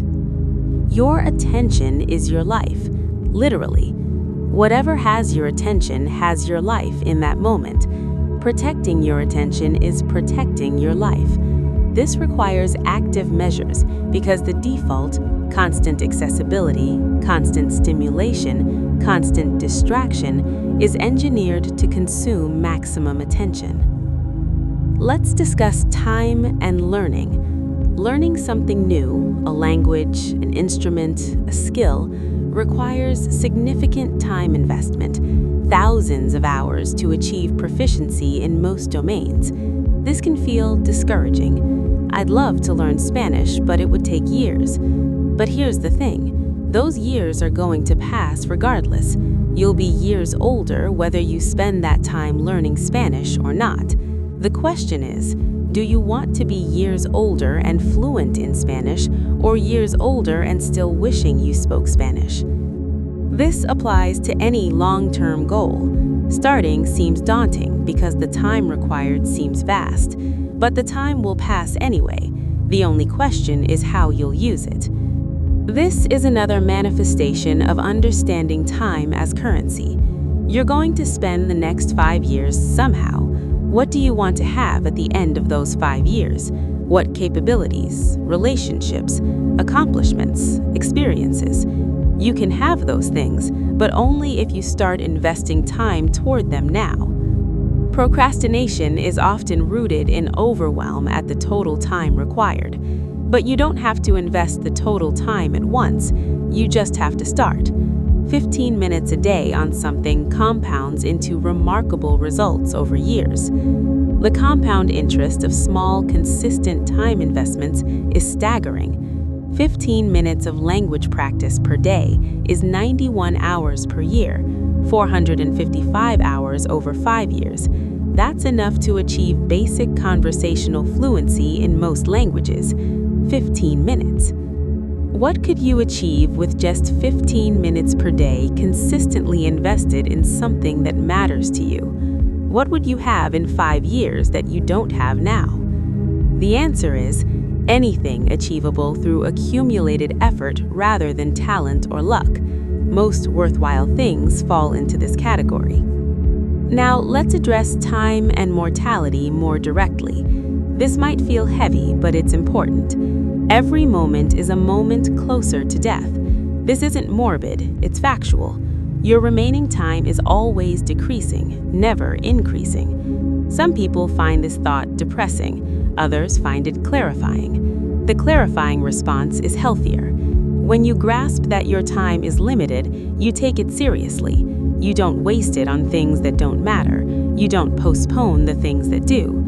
Memento mori, remember you will die, has been a philosophical practice for thousands of years precisely because it focuses the mind wonderfully. It strips away pretense and reveals what actually matters. Nobody on their deathbed wishes they'd spent more time at the office, accumulated more possessions, won more arguments, or spent more time on social media. The regrets are always about time not spent with loved ones, risks not taken, words not said, experiences not had. Keeping death in awareness isn't depressing, it's liberating. It frees you from caring about trivial things. It focuses you on what matters. It gives you permission to disappoint people with your choices because you realize you don't have time to live anyone's life but your own. This doesn't mean being reckless or irresponsible. It means being clear-eyed about the fact that this is your one life, and it's finite, and you're spending it moment by moment, whether you're paying attention or not. What would you do differently if you truly, viscerally understood that you're going to die? What would you stop caring about? What would you start doing? What conversations would you have? What would you let go of? These aren't hypothetical questions. You are truly going to die. The only question is whether you'll live first. Let's talk about time and generosity. One of the most valuable gifts you can give someone is your time. Not your money, not things, your time, your presence, attention, and energy. When you give someone your time, you're giving them a piece of your finite life. This is profound. This is sacred. This is why being fully present when you're with someone is a gift. Your body being in the room while your mind is elsewhere is not the same as giving your time. Real generosity with time means being fully there. It means putting away distractions. It means listening deeply. It means engaging genuinely. This kind of presence is rare and precious, which is why it's so valued when you receive it. Think about the people who've made you feel most valued in your life. Chances are they weren't the people who bought you the most expensive gifts. They were the people who gave you their full attention, who made time for you, who showed up consistently. This is also why broken promises around time are so hurtful. When someone commits to spending time with you and then bails, they're saying that their time, their life is more valuable than yours, or at least that whatever else came up is more important than you. That hurts in a deep way that broken promises about things don't. Being reliable with your time, showing up when you say you will, following through on commitments, being present when you're there, is a form of love and respect. It's saying, you matter enough for me to give you this piece of my finite life. Conversely, being thoughtful about what you commit to is respectful to yourself. Every yes to someone else is a no to some other use of your time. Make sure the yes is worth it. Make sure you can honor it fully. Making commitments you can't keep is ultimately disrespectful to everyone, including yourself. Let's explore the relationship between time and mastery. Malcolm Gladwell popularized the 10,000-hour rule, the idea that achieving mastery in a domain requires roughly 10,000 hours of deliberate practice. Whether the number is exactly 10,000 or somewhat different, the principle holds. Mastery requires enormous time investment. This has implications for your life choices. You probably don't have time to achieve mastery in more than a few domains over your lifetime. Maybe 1 or 2 or 3 things, depending on how you allocate your time. This means you need to choose what you want to become masterful at. What's worth 10,000 hours of your life? What do you want to be known for, be capable of, be recognized for? For most people, one domain is their profession. That's where they invest the time to develop deep expertise. But you can choose another domain for personal fulfillment, an art form, a sport, a craft, an area of knowledge. The point is to choose consciously rather than letting it happen by default, because you're going to invest 10,000 hours in something over the course of your life. The question is whether it will be something you chose and value or something you drifted into. Many people drift into mastery of television watching or social media scrolling. They've spent 10,000 hours on these things. They're experts at consuming content. This is not a value judgment. Rest and entertainment have value. But is that where you want your mastery? Is that what you want to be expert at? Probably not, but it's where your hours go if you don't choose differently. This is the power of intentionality. directing your time toward what you actually want to master rather than letting it flow toward what's easy or immediately gratifying. Now let's discuss time and health. Your health is both a determinant of your available time and something that requires time investment to maintain. Poor health can dramatically reduce your quantity and quality of time. Illness, pain, and disability can consume enormous amounts of time in medical appointments, treatments, and reduced capacity. They can cut your lifespan short or make your remaining years much less functional and enjoyable. Conversely, investing time in health, exercising, preparing nutritious food, sleeping adequately, managing stress, takes time in the present but creates more and better time in the future. Every hour spent on health maintenance is an investment that pays compound returns. Yet most people underinvest in health until they have a health crisis. They tell themselves they don't have time to exercise, cook healthy meals, or sleep enough. But this is short-term thinking. The time spent now prevents vastly more time lost to illness later. Someone who exercises 30 minutes a day, 7 days a week, invests about 180 hours per year in exercise. Over a lifetime, that might total 10,000 hours or more. But the return is potentially decades of additional healthy life, plus much higher quality life during the years you live. The exchange rate is phenomenal, trading hours for years. Yet people resist because the benefit is delayed and probabilistic, while the cost is immediate and certain. This is temporal discounting again. The same bias that causes financial problems causes health problems, valuing the immediate over the future, even when the future matters more. Reframing health behaviors as time investments rather than time costs can help. You're not losing 30 minutes to exercise, you're investing 30 minutes to gain years and to make your remaining years higher quality. That's a bargain. What kind of person do you want to be? What capabilities do you want to have? What relationships do you want to have nurtured? What do you want to have built or created? Then work backward. What would someone who ends up there have been doing consistently over these years? What time investments would they have been making? Then do those things. Make those investments. Be that person. This is how you close the gap between where you are and where you want to be. Not through dramatic transformation, but through consistent small investments of time aligned with a long-term vision. Let's discuss something subtle but important, the difference between busy and productive. These are often confused but are actually different. Busy is activity, lots of doing, full calendar, constant motion. Busy feels important and can provide a sense of accomplishment, but busy doesn't necessarily create value or move you toward your goals.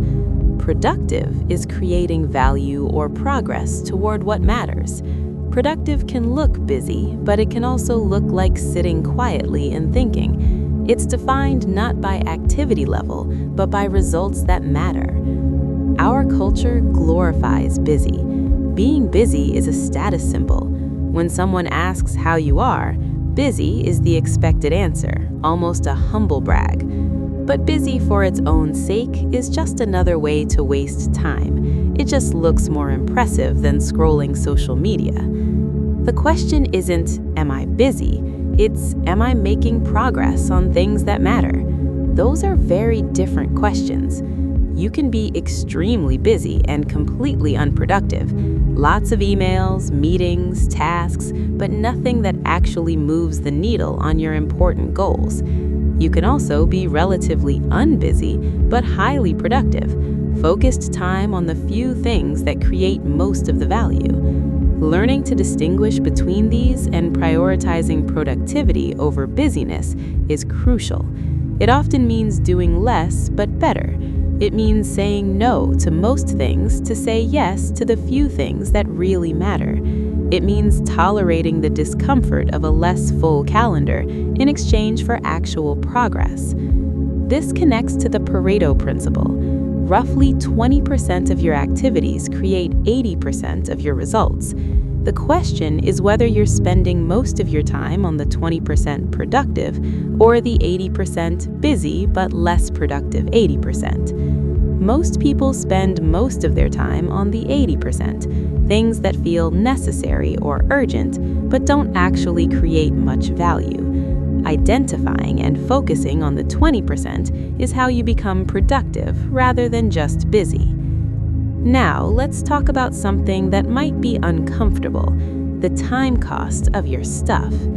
Every possession you own requires time. Time to acquire, time to maintain, time to clean, time to organize, time to insure, time to repair, time to eventually dispose of. This isn't obvious because it's distributed over time in small increments, but it's real. The more you own, the more time goes into ownership rather than living. This is part of why many people feel freer when they simplify their lives and own less. It's not just the physical space that's freed, it's time and mental energy. Less to maintain, clean, organize, and manage means more time and energy for everything else. I'm not advocating extreme minimalism unless that appeals to you. I'm suggesting awareness. Every item you bring into your life has a time cost. Sometimes that cost is worth it. A musical instrument brings joy and creative expression. A good tool saves time through efficiency. Books provide knowledge and pleasure. But often the cost isn't worth it. The clothes you never wear, the gadgets you thought you'd use but don't, the decorative items that just need dusting, the accumulated stuff that requires a bigger house, which requires more time to maintain and more money to pay for, which requires more work time to earn. Being selective about what you acquire, asking, is this worth the time it will cost, before purchasing, prevents the accumulation of stuff that costs more time than it provides value. This is another way time and money intersect. Buying less not only saves money, it saves the time cost of ownership. It's a double benefit. Let's explore time and anxiety. Much of anxiety is about time, either ruminating about the past, time you can't change, or worrying about the future, time that hasn't happened and might not happen as feared. The antidote to both is presence. The past is gone, the future is uncertain. The only time you actually inhabit is now. When you're fully in the present moment, anxiety has no foothold.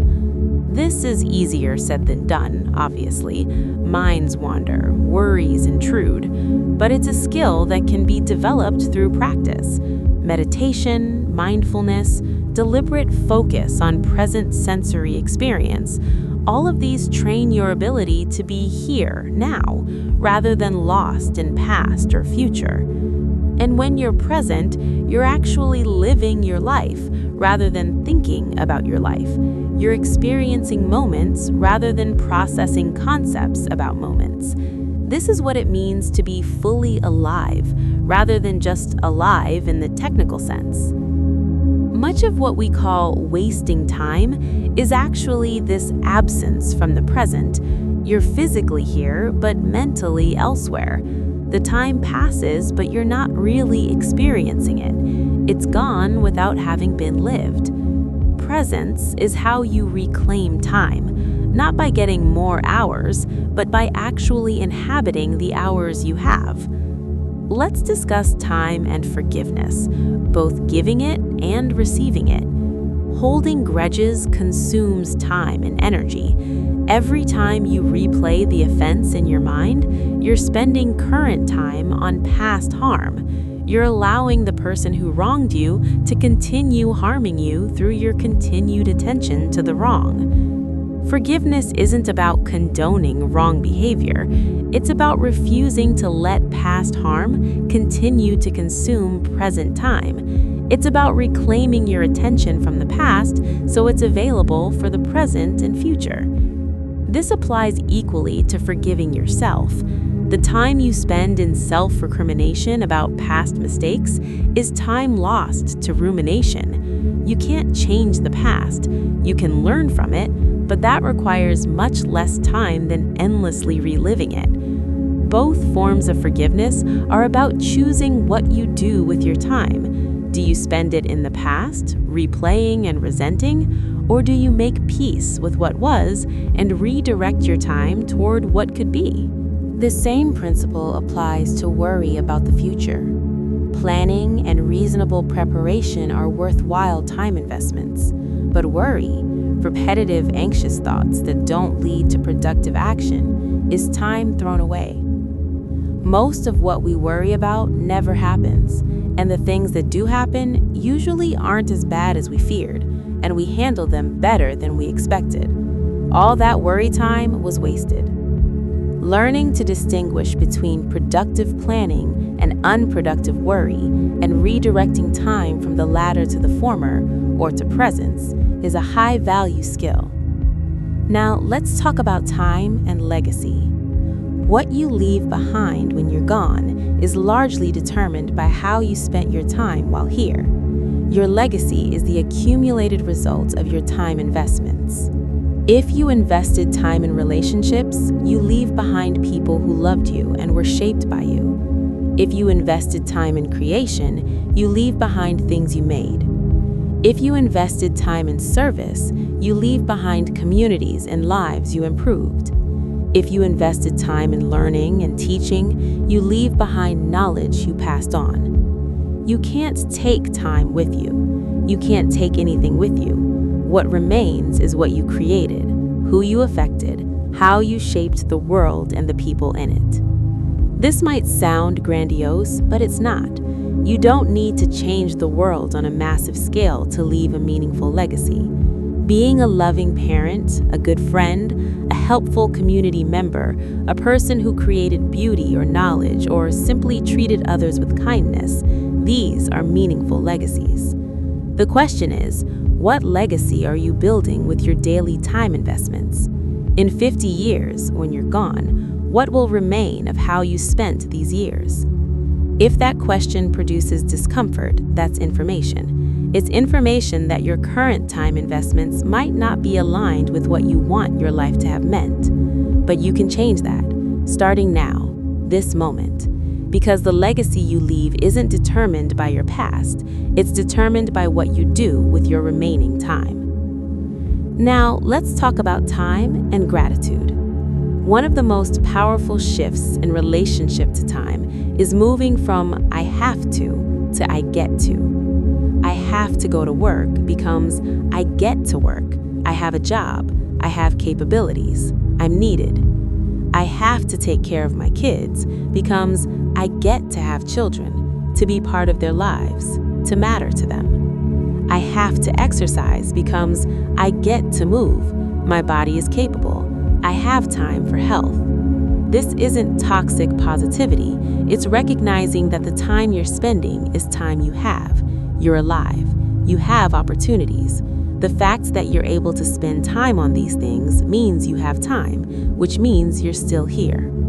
Gratitude for time, for having it, for being alive to spend it, transforms your experience of spending it. Even difficult, challenging uses of time become precious when you recognize that having time means being alive. This is particularly poignant when you've lost someone. Suddenly, you'd give anything for one more conversation, one more day, one more hour with them. Even the difficult moments would be precious. You don't have to wait for loss to appreciate the time you have. You can choose gratitude now for the time you have, for the people you have time with, for the ability to use your time in any way at all. Let's explore the concept of confetti time, the small, scattered fragments of time that appear throughout your day. 5 minutes waiting for an appointment, 10 minutes in line, 15 minutes before a meeting starts. Most people treat these fragments as worthless, too short to do anything meaningful. So they fill them with phone checking, mindless scrolling, mental drifting. But these fragments add up. 10 5-minute fragments across a day is almost an hour. That's significant time if used intentionally. You can't use confetti time for deep work, it's too fragmented, but you can use it for small, valuable activities. Reading a few pages of a book, a brief meditation, stretching, texting someone you've been meaning to reach out to, processing a few emails, making progress on a simple task. The key is having a plan for confetti time so you don't default to mindless phone use. Knowing what you'll do with small time fragments means they become useful rather than wasted. This isn't about optimizing every moment. Rest has value, and not everything needs to be productive. But if you're going to spend confetti time anyway, spending it intentionally rather than by default creates value from time that would otherwise disappear. Now, let's address something important: the relationship between time and energy.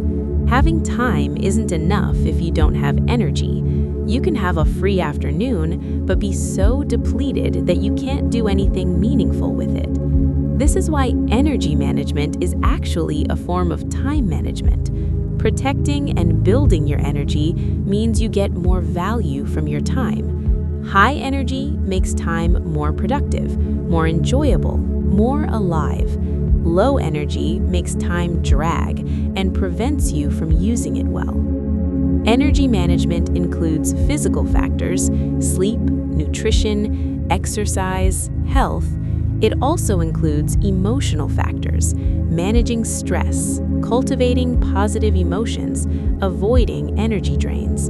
And it includes mental factors, protecting attention, managing cognitive load, alternating between different types of mental activity. Many people fail at time management not because they're bad at allocating time, but because they're bad at managing energy. They schedule time for important things, but arrive depleted and unable to engage fully. Learning to manage energy, to protect it, build it, and spend it wisely is how you multiply the value of your time. Same hours, but higher capacity to use them well. This means sometimes the best use of time is rest. Not because rest is inherently more valuable than action, but because rest restores energy, which makes future time more valuable. Sometimes doing nothing is the strategic choice that makes everything else possible. Let's talk about the power of rituals and routines in relation to time. Rituals are repeated actions done with intention and meaning. Routines are repeated actions done for efficiency. Both are powerful because they remove decision-making load and create consistency. When something is ritualized or routinized, you don't waste time and energy deciding whether to do it or how.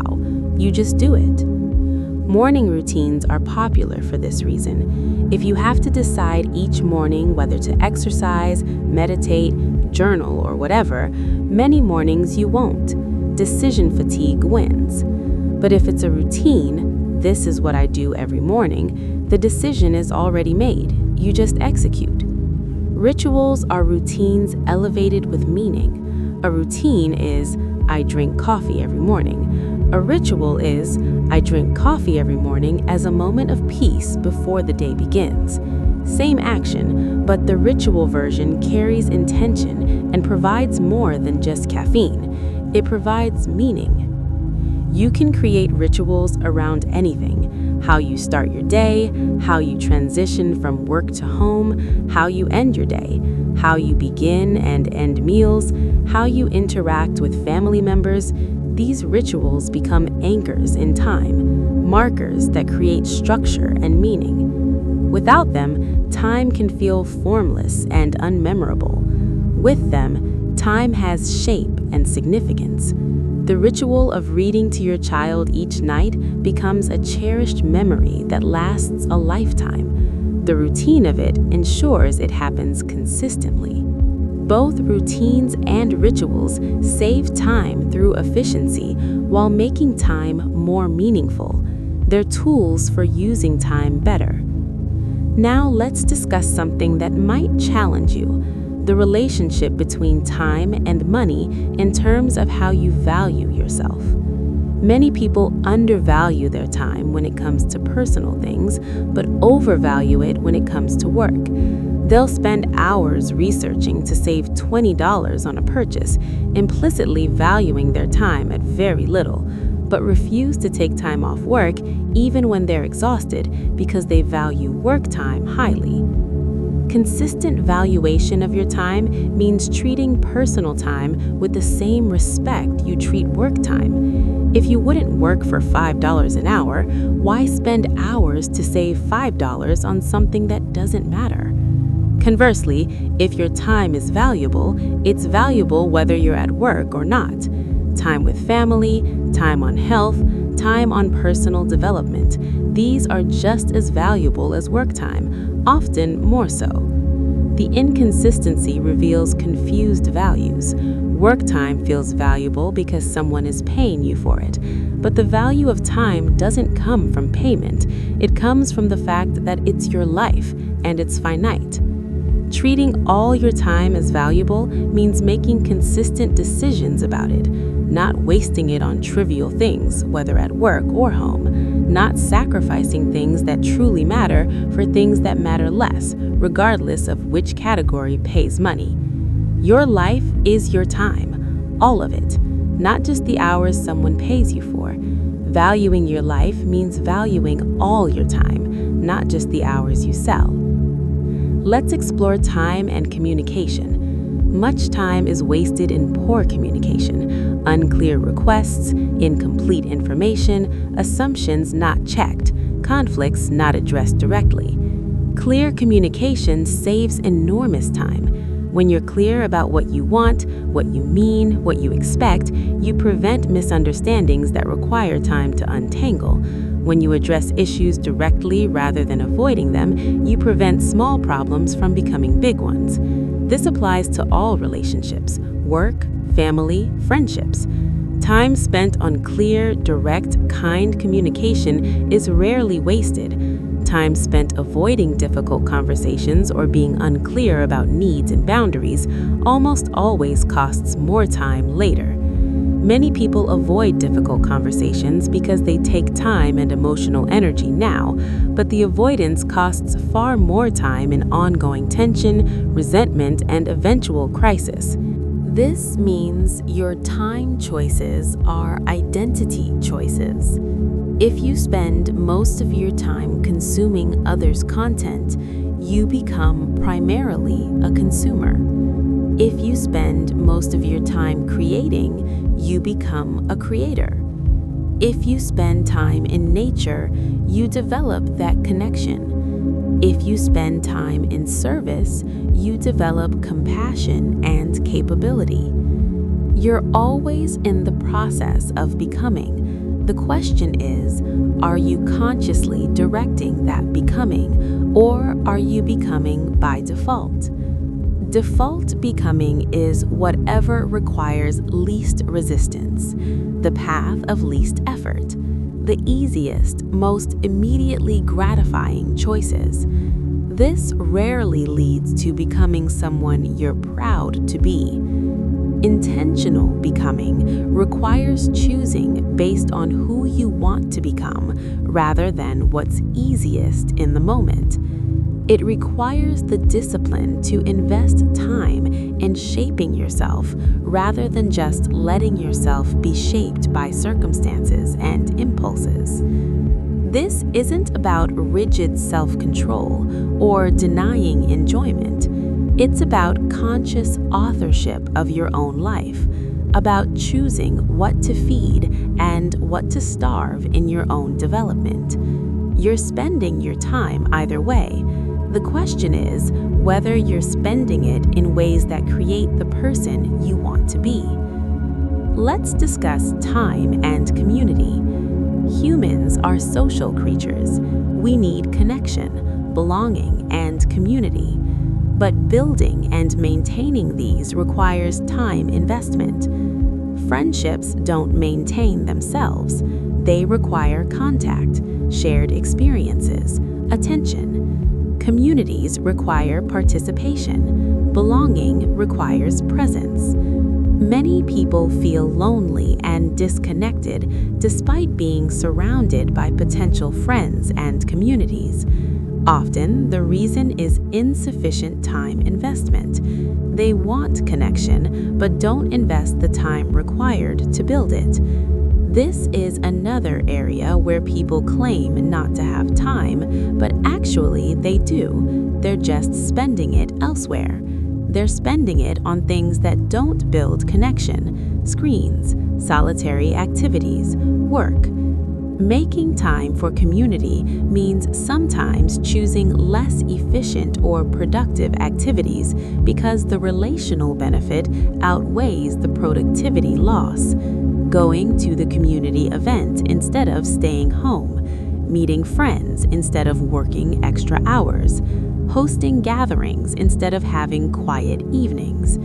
These investments pay returns in belonging, support, joy, and meaning, but they require actually investing the time, not just wishing for connection while spending time elsewhere. Now let's talk about time and learning from experience. Experience is only valuable if you learn from it. Otherwise, you're just having experiences without extracting their value. Learning from experience requires reflection time to think about what happened, what worked, what didn't, what you'd do differently.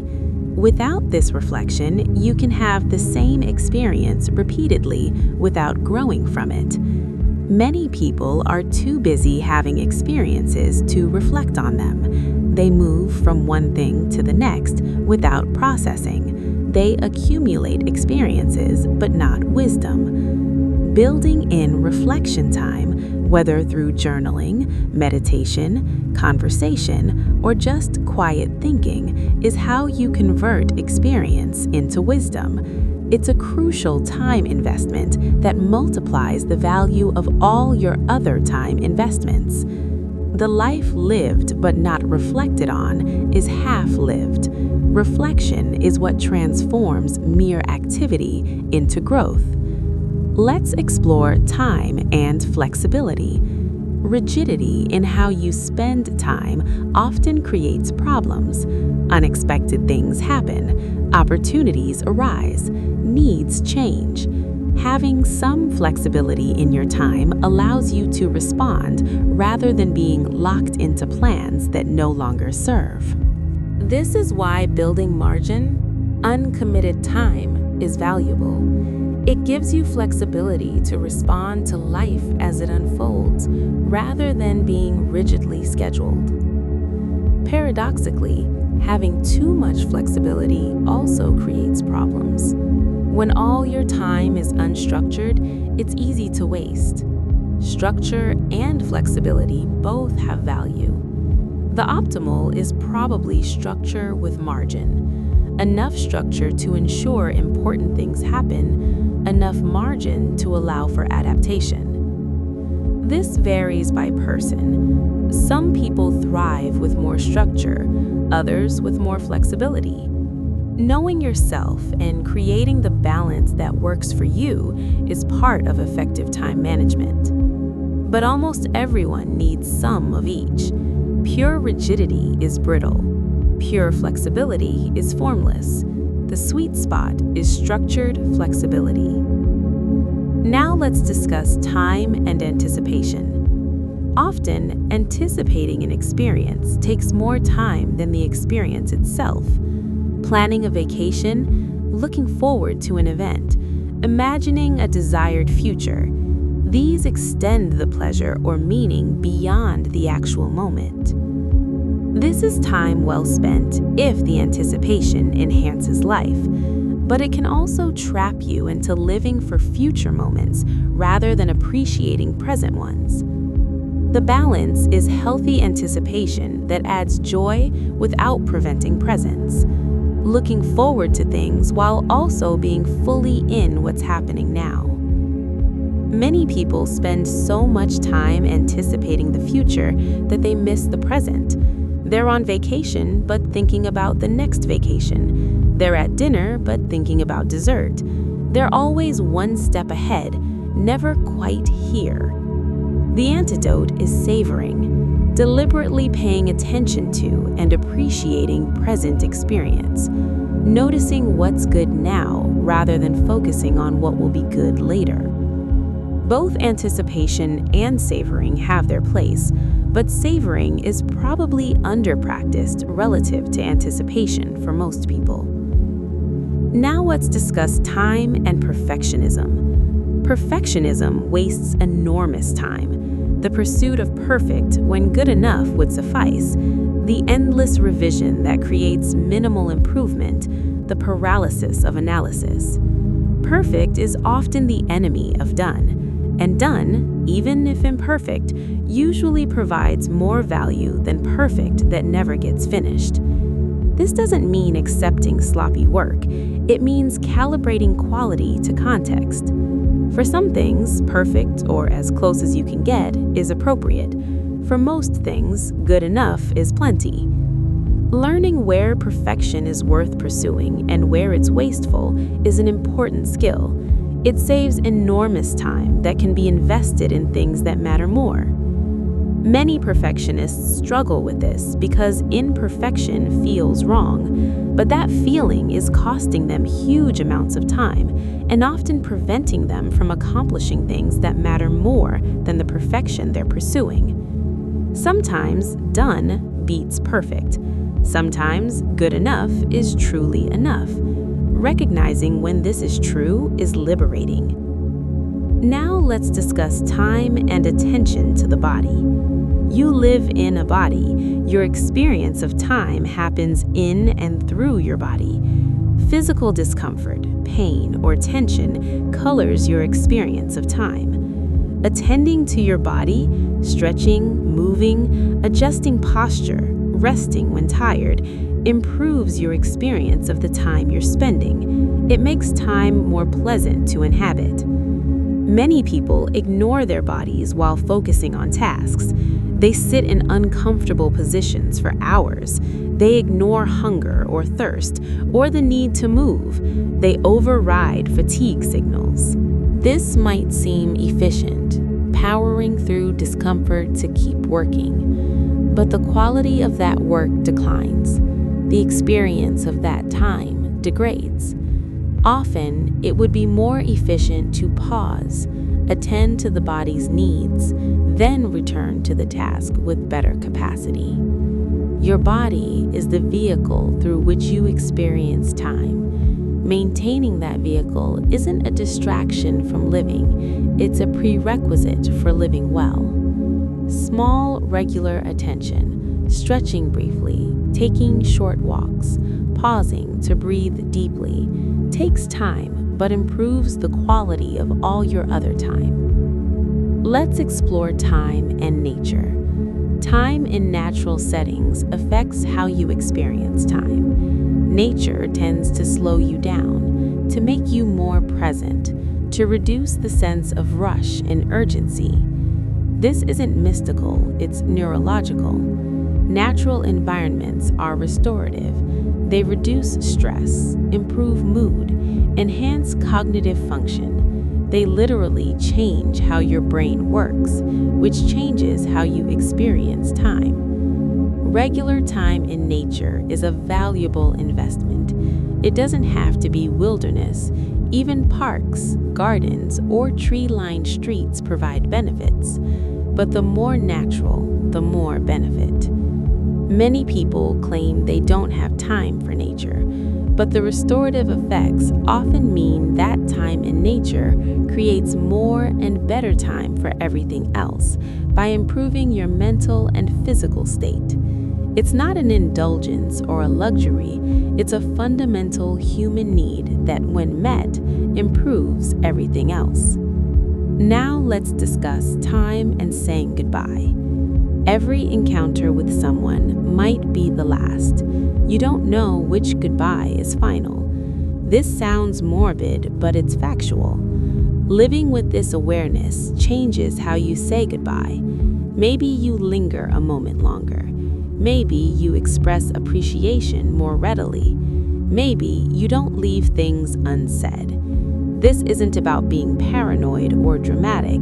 It's about honoring the preciousness of time with people you care about by not taking it for granted. Many people's deepest regrets involve final conversations they didn't know were final, things left unsaid, irritation that was the last thing expressed, assumptions that there would be more time. You can't know which goodbyes are final, but you can treat every goodbye as potentially significant, not in a heavy, burdensome way, but in a way that ensures you don't leave important things unsaid. This applies to daily goodbyes too. The way you part from your partner in the morning, how you say goodnight to your kids. These small endings are tiny opportunities to express love and connection. They take almost no additional time, but accumulate into a lifetime of knowing you expressed what mattered. Let's talk about time and boredom. Modern life offers constant stimulation, constant entertainment, constant content. Boredom has become almost extinct, but boredom serves a purpose. It creates space for thought, creativity, and rest. It's a signal that you need something different, an invitation to engage rather than consume. Constantly filling every moment with content prevents boredom, but also prevents what boredom makes possible: original thought, creative impulses, genuine rest, awareness of your actual desires rather than manufactured ones. Sometimes the best use of time is allowing boredom, sitting with it, seeing what emerges. Often, what emerges is more valuable than whatever content you would have consumed to avoid the boredom. This requires tolerance for discomfort. Boredom is mildly unpleasant, but that mild discomfort is often the portal to something better than the content that would have filled it. Now, let's explore time and gratitude practices. Taking time to deliberately notice and appreciate what's good in your life changes your relationship with time itself. Gratitude practice, whether journaling, meditation, or just mental acknowledgement, takes time, but it changes the quality of all your other time by shifting your focus toward what's working rather than what's lacking. People who practice gratitude report higher life satisfaction with the same circumstances as people who don't. Same life, same time, different experience, purely from the practice of attention to what's good. This isn't about ignoring problems or toxic positivity. It's about balanced attention. Most of us naturally focus on problems. That's adaptive in many ways. But without deliberate attention to what's good, life feels more problematic than it actually is. A few minutes a day of gratitude practice can transform your experience of the whole day. That's remarkable return on investment. Let's discuss time and finishing things. Unfinished projects consume mental energy and time. They're always in the background, creating cognitive load, generating guilt, occupying attention. Finishing things, or deciding not to finish them and letting them go, frees this energy. It creates completion, which feels satisfying and creates space for what's next. Many people have dozens of half-finished projects. They start new things before finishing old ones. The accumulation creates overwhelm and prevents deep engagement with anything. The discipline to finish or consciously abandon before starting new things creates clarity and effectiveness. It concentrates your time and energy on fewer things, which allows you to do them better. This isn't about never exploring new interests, it's about seeing things through to completion or making deliberate decisions to stop, rather than accumulating indefinite half-finished states. Completion creates satisfaction and space. Incompletion creates burden. Managing what you commit to and following through is a form of respect for your own time and energy. Now, let's talk about time and the power of no. Every yes is a no to something else. Your time is finite. Choosing one thing means not choosing another. Learning to say no is learning to protect your time for your yeses. If you say yes to everything, you're saying yes to nothing fully. You're spreading your finite time so thin that nothing gets adequate attention. People pleasers struggle with this. They say yes out of obligation, guilt, or desire for approval. Then they resent the time cost. They've traded their time for others' comfort or approval, and they feel the loss. Healthy boundaries around time require saying no to requests that don't align with your values or priorities. This feels difficult at first. People may be disappointed or critical, but the alternative is living a life shaped by others' wants rather than your own values. Your time is your life. Saying yes to everything is giving your life away in pieces until there's nothing left for what actually matters to you. Strategic, values-aligned no's create space for meaningful yeses. This is how you build a life you actually want, rather than a life that happened because you couldn't say no. Let's explore time and transitions. The space between activities, transitioning from one thing to another, often gets lost. People end one thing and immediately start the next with no pause. This creates a sense of time rushing by, of life being a blur. Nothing is distinct. Everything runs together. Building in brief transitions, even just a minute or two, creates boundaries between activities. It allows you to complete one thing mentally before starting the next. It prevents the day from being one long, undifferentiated stream. These transitions can be simple: a few deep breaths, a brief walk, a moment of silence, a deliberate shift of attention. The content matters less than the pause itself. Transitions also allow you to recenter, to remember your intentions, to choose how to approach what's next, rather than careening from one thing to another reactively. This small practice makes time feel more spacious and intentional, rather than rushed and reactive.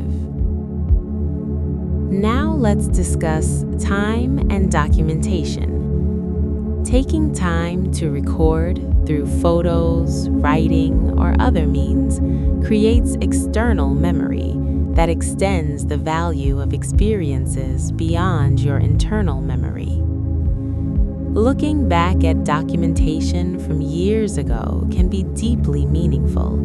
It returns you to moments you would have otherwise forgotten. It shows you who you were and how you've changed. But documentation has a shadow side. Experiencing life through a camera phone, stopping to photograph everything, live tweeting experiences, these can prevent presence.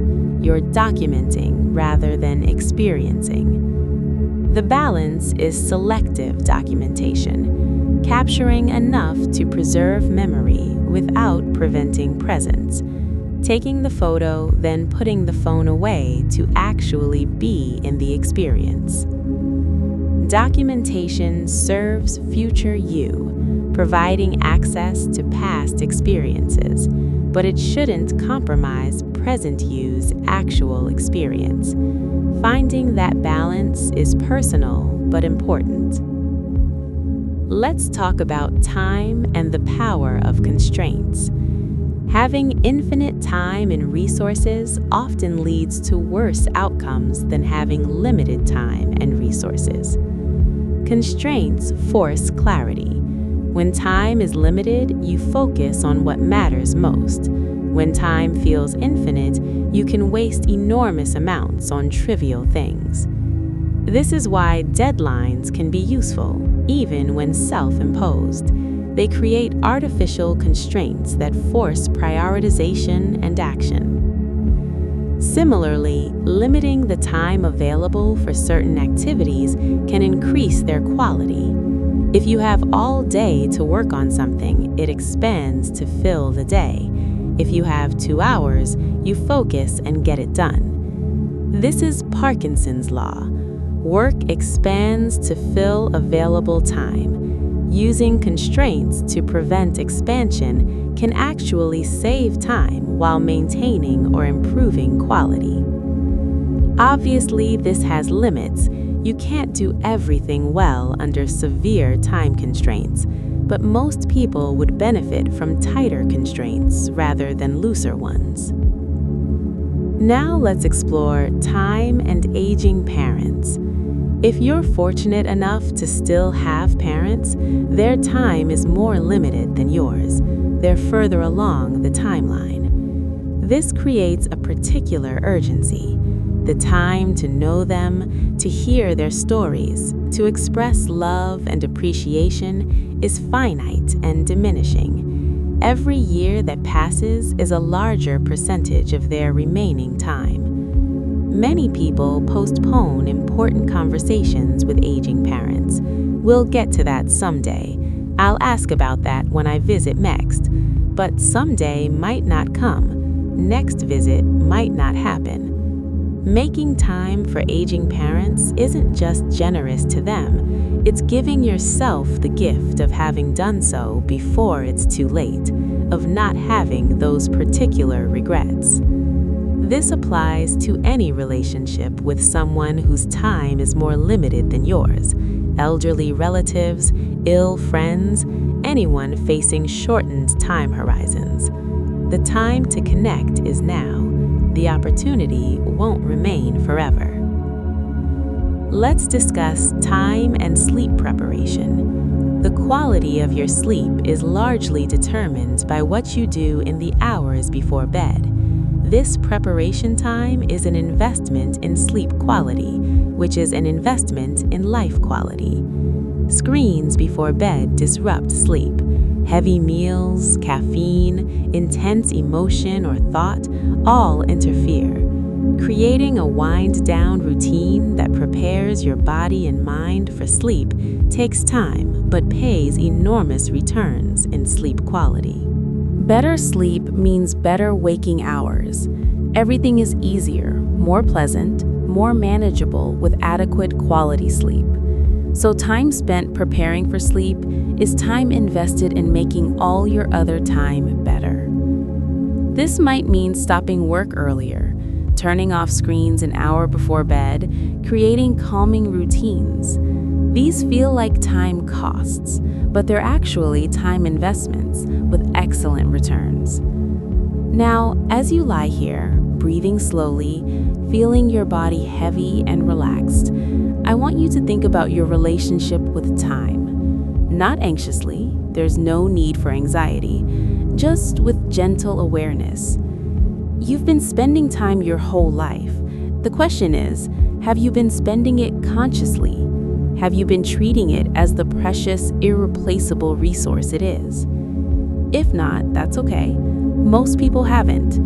Most people drift through life spending time unconsciously until something, an illness, a loss, a wake-up call, forces them to reckon with its finitude.